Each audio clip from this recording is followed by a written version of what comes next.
Hi, everybody. August 14th, the market update desk with Scott Riley, NMLS 157524. We did a quick update when the PPI or wholesale inflation numbers hit the wire this morning. Want to go into a little bit more depth and the other information for the day. So let's dive right into it. Um, PPI or wholesale inflation, that's the sister component to CPI, consumer inflation, that was out on Tuesday. So wholesale headline inflation came in at a surprising plus 9 tenths, much hotter than the expected. Get this, 2 tenths what the market was planning on.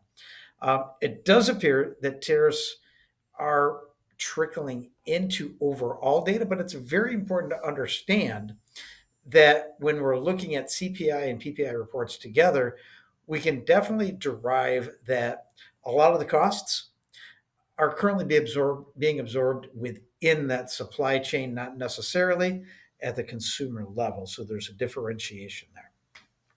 Year over year headline rose from 2.4 to 3.3, and core rose from 2.6 to 3.7. Definitely both those are much hotter than what the market had planned on. Now, interestingly, the bond market's pretty much taking this in stride. And why is that?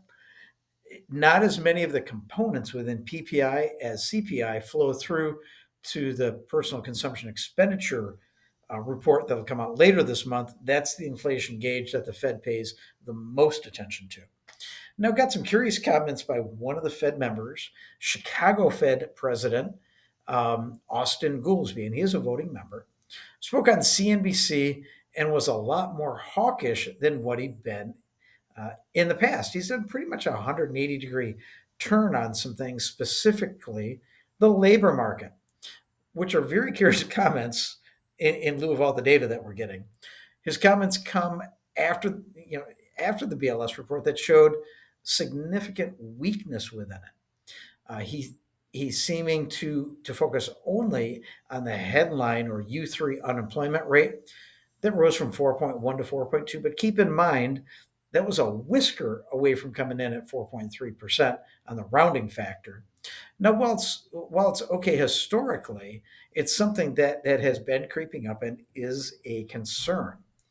And you cannot also ignore the data, the hard data that's within the household survey report when it comes to the U6, which is 7.9% unemployment. And it showed the raw number, not seasonally adjusted, unemployment loss last month of 260,000. And in fact, over the last 3 months, the raw numbers, not seasonally adjusted, came in at a minus 836. So how he can say we have a healthy or strong labor market definitely is confusing, and we're curious as to why. Now, some of his previous comments um, were on June 24th is that he would be in favor of a rate cut if inflation remains contained. May 21st. He wasn't worried about tariffs as they are transitory one time increases. November 26th, he said, do not see a case for continuing. Rate cuts were restrictive enough, neutral at 2.9%. It's interesting in his shift, as he has said all along that he wants the Fed to get to a neutral rate and estimated that by the end of November, we should have last November that we were a quarter too restrictive. So very separate comments that he's making. Now, one of the things that'll get some headlines today are mortgage delinquencies. We did see a jump up in mortgage delinquencies last month, but you got to understand the information or the context. We were at almost all time lows for mortgage delinquency. So any increase, whether it's a tenth, 2 tenths, 3 tenths, 4 tenths, while that is in perspective a large percentage increase, the numerical or raw number is not nearly that big. So knowing the heart of the data is very important, not just the headlines.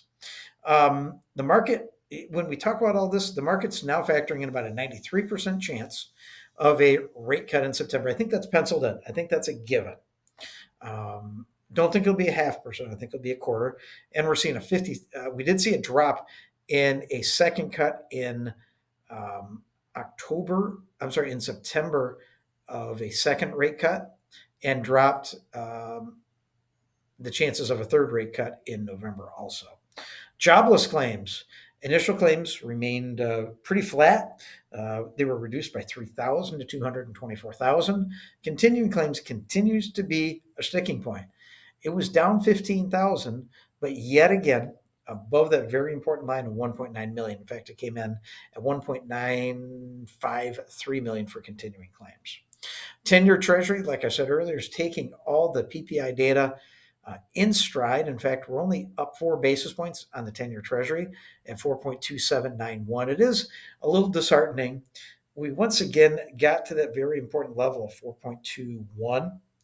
If we would have had a decent report, at expected maybe a smidge above, I think we could have broken through that resistance level and looked to the next resistance level of about 4.12. Would have been a nice little thing. But we're going to have to fight our way down. Tomorrow, Friday, is going to be retail sales. Probably no super surprises there. We've got another offer going in for a buyer. Looks like it's going to get accepted. So we're staying busy at the market update desk. Give us a call, 616-293-2189. We can put numbers together for you, give you the information that's correct, help you with getting your offer accepted with your realtors. 616-293-2189.